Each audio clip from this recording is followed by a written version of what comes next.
तो दिल्ली में बीजेपी के सांसदों और वरिष्ठ नेताओं के साथ मंथन के बाद वापस लौटे प्रदेश अध्यक्ष महेंद्र भट्ट ने पार्टी की आगामी रणनीतियों को मीडिया से साझा किया है। महेंद्र भट्ट ने कहा है कि 2 दिन के अंदर पार्टी जिलों की टीम की घोषणा करेगी। इसके साथ ही युवा मोर्चा की टीम की घोषणा कर दी जाएगी, जिसके बाद आगामी चुनाव को लेकर पार्टी काम करेगी। तो ये बड़ी और अहम खबर हम आपको बता रहे हैं। पार्टी की आगामी रणनीतियों को लेकर यहां पर चर्चा की गई। ये अहम खबर हम आपको बता दें, जिलों की टीम की घोषणा करेगी पार्टी और आगामी की रणनीति पर चर्चा होगी। 2 दिन के अंदर घोषणा कर दी जाएगी।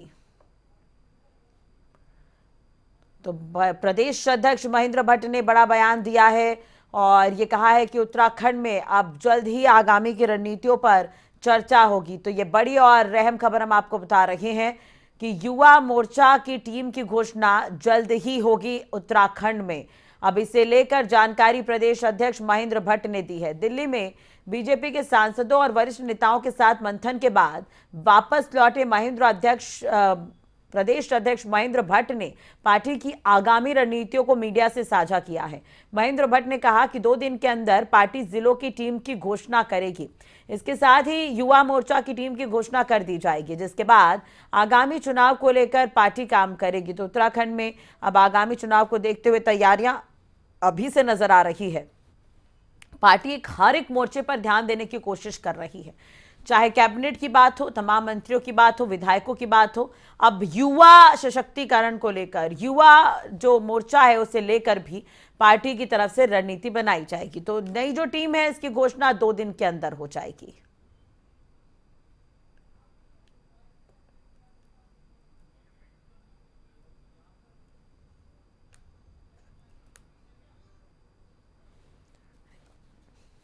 हरीश रावत जी आज इस बयान को बोल रहे हैं ना, काश मैंने कल भी प्रेस में कहा, उस समय बोलते ना कि हमने ही बोला ही नहीं। चुनाव हारने के बाद विषय को दूसरे के पाले में डालना बड़ा आसान होता है। अपने विधायक द्वारा जो दिया जा रहा है फंड, उसके लिए क्या देखिए, मजार हो, धार्मिक स्थल हो, उसके लिए विधायक निधि का एक प्रावधान है। उस प्रावधान के अंदर कोई चीज आती है तो विधायक करते हैं, लेकिन अतिक्रमण क्षेत्र में है तो वो भी टूटेगा। तो 2 दिन के अंदर घोषणा होगी भारतीय जनता पार्टी में। अब आपको बता दें कि युवाओं को लेकर भी अब जल्द ही जो टीम की घोषणा होनी थी वो हो जाएगी। तो अहम खबर हम आपको बता रहे हैं। इस वक्त ही पार्टी की आगामी रणनीतियों की भी जानकारी यहां पर महेंद्र भट्ट देते हुए नजर आए।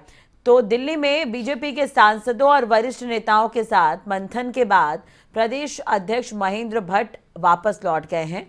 दिल्ली पहुंचे थे, जहां पर पार्टी के क्रियाकलाप को लेकर, रणनीति को लेकर उन्होंने चर्चा की है।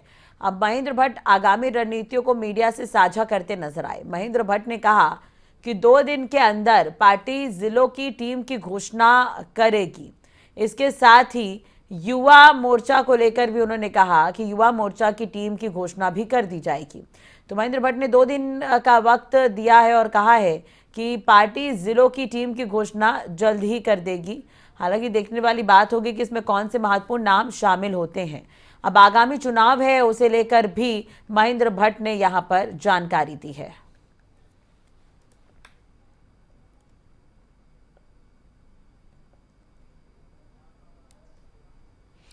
तो महेंद्र भट्ट वापस लौट आए हैं, दिल्ली पहुंचे थे। वहां पर पार्टी में जो भी क्रियाकलाप चल रहे हैं उसे लेकर उन्होंने जानकारी दी है हाईकमान को, और पार्टी में विधायकों, मंत्रियों की जो स्थिति है उसे लेकर भी उन्होंने चर्चा की। अब जिले में भी अब पार्टी को कहीं ना कहीं स्ट्रांग बनाने के लिए एक टीम का गठन किया जाएगा। वहीं दूसरी तरफ आपको बता दें कि युवा मोर्चा की तरफ भी ध्यान दिया जाएगा। तो महेंद्र भट्ट यहां पर पहुंचे हुए थे और बूथ सत्यापन को लेकर भी उन्होंने बातचीत की थी। मोदी से मिले थे, नड्डा से मिले थे। प्रदेश संगठन को 10 दिसंबर तक सांगठनिक टीम बना लेने के निर्देश वहां पर हुए थे। हालांकि वक्त अभी है, 2 दिन का वक्त उन्होंने कहा है और उसके बाद ही पार्टी पर विचार किया जाएगा और टीम का गठन कर लिया जाएगा। इसके अलावा 2023 में प्रस्तावित नगर निगमों और नगर निकायों के चुनाव और लोकसभा चुनाव की तैयारी में पार्टी को जुटने के लिए भी कहा गया है। उत्तराखंड के ब्यूरो चीफ राव शफात जी हमारे साथ जुड़ चुके हैं। शफात जी, एक तरह से देखा जाए तो महेंद्र भट्ट अब वापस प्रदेश लौट आए हैं दिल्ली से मंत्र लेकर। क्या कुछ मंत्र उन्हें मिला है? अब आगे पार्टी की क्या कुछ रणनीति रहने वाली है? पूरी जानकारी। राष्ट्रपति देखिए बहुत खास ये बैठक थी क्योंकि मुख्यमंत्री पुष्कर सिंह धामी जब दिल्ली पहुंचे थे तो खास ये बैठक थी क्योंकि मुख्यमंत्री पुष्कर सिंह धामी जब दिल्ली पहुंचे थे तो दिल्ली में जो उत्तराखंड के राज्यसभा सांसद हैं और लोकसभा सांसद हैं उनके साथ एक खास बैठक होनी थी। और बैठक में रणनीति क्योंकि 2024 की तैयार होनी है और उससे पहले नगर निगम नगर निकाय के चुनाव भी होने हैं उत्तराखंड के अंदर, तो थोड़ा सा डर इसको कह सकते हैं कि थोड़ा सा डर भी बना है क्योंकि हिमाचल प्रदेश उत्तराखंड से लगा हुआ एक प्रदेश है और वहां पर भाजपा सत्ता में वापस नहीं लौटी है, यहाँ पर कांग्रेस सत्ता में वापस लौटी है। तो इसको कह सकते हैं कि एक बड़ी रणनीति के आधार पर अब उत्तराखंड में जो राजनेता है उनको काम करना होगा क्योंकि लोकसभा सांसद और राज्यसभा सांसद उनके ऊपर बहुत जिम्मेदारी होती है, विधायकों के ऊपर जिम्मेदारी होती है। तो ये खास बैठक थी और इसमें जो महेंद्र भट्ट है प्रदेश अध्यक्ष हैं भाजपा के, इनके साथ ये खास बैठक थी।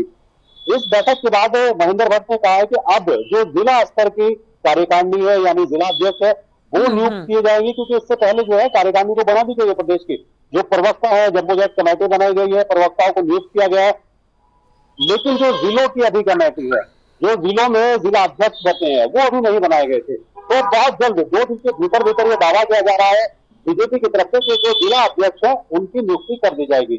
इसके साथ ही हर बूथ, क्योंकि जो भाजपा की पकड़ होती है वो बूथ पर बहुत ज्यादा होती है, जो कांग्रेस के नेता हैं वो इतना ग्राउंड पर काम नहीं करते जितने भाजपा के नेता ग्राउंड पर काम करते हैं।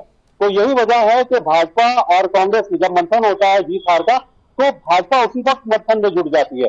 बहरहाल अभी 2 दिन के भीतर भीतर क्योंकि जिलों की कार्यकारिणी बन जाएगी, जिला अध्यक्ष नियुक्त कर दिए जाएंगे तो और मजबूती के साथ जो भाजपा है वो जिलों में भी आ जाएगी। और उससे पहले जहां जहां नगर निकाय के चुनाव होने हैं सबसे बड़ा टारगेट ये रहने वाला है। इसके बाद 2024 बहुत लंबा वक्त नहीं बचा है, 2024 सबसे बड़ा जो लक्ष्य है वो लक्ष्य भाजपा साधना चाहती है हर हालत में, क्योंकि इस वक्त की बात करें तो यहाँ पर सभी जो सांसद है वो भाजपा के सांसद हैं और भाजपा चाहती है कि एक बार फिर से उत्तराखंड में लोकसभा और राज्यसभा जो भी है उसमें भाजपा के ही सांसद आए। जी बिल्कुल शफात जी, एक पन्ना प्रमुख एक टर्म सामने आया है, इनकी महत्वपूर्ण भूमिका रहने वाली है ये कहा जा रहा है प्रदेश में। वहीं संभावनाएं ये भी है कि कई दिग्गज जो है वो अब उत्तराखंड का दौरा कर सकते हैं।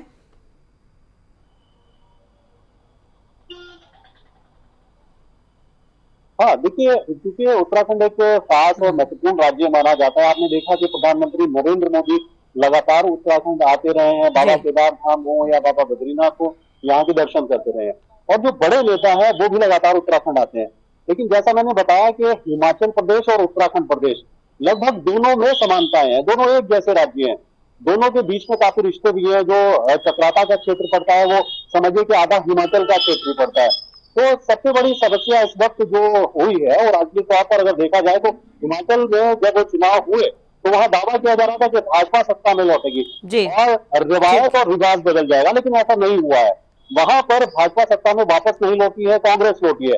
तो कह सकते हैं कि एक बड़ा मंथन है आने वाले वक्त में। कहीं ऐसा तो नहीं कि हिमाचल का जो प्रभाव है यानी हिमाचल में जब कांग्रेस आई है सत्ता में वापस लंबे समय के बाद, तो ऐसा तो नहीं कि 2024 में हिमाचल का प्रभाव उत्तराखंड में पड़े। तो यही वजह है कि इस खास बैठक को किया गया और बैठक ऐसा नहीं राष्ट्रीय के देहरादून में बैठक की गई थी, ये बैठक दिल्ली में की गई थी और जो राज्यसभा के सांसद है, लोकसभा के सांसद है उत्तराखंड से जुड़े हुए ये सब मौजूद थे और उत्तराखंड की लीडरशिप तो मौजूद थी, लेकिन जो बड़े पदाधिकारी पार्टी से जुड़े हुए वो भी दिल्ली के अंदर मौजूद थे। महेंद्र भट्ट अब वहां से वापस लौटे हैं और यही उन्होंने जानकारी दी है। 2 दिन के अंदर अंदर जो जिले की कार्यकारिणी है, जिला अध्यक्ष वो नियुक्त किए जाएंगे। बिल्कुल ठीक है। 30 मतदाताओं के अंतराल में एक जो पन्ना प्रमुख बनाने का लक्ष्य रखा गया है, टोली के रूप में इसे जाना जाता है और उत्तराखंड में कहीं ना कहीं वाकई आप ठीक कह रहे हैं कि हिमाचल में जो फेरबदल अभी हुए हैं वो उत्तराखंड में ना देखने मिले, इसलिए अभी से जमीनी स्तर पर बीजेपी से लेकर तैयारी करती नजर आ रही है, वो दिख भी रहा है कहीं ना कहीं।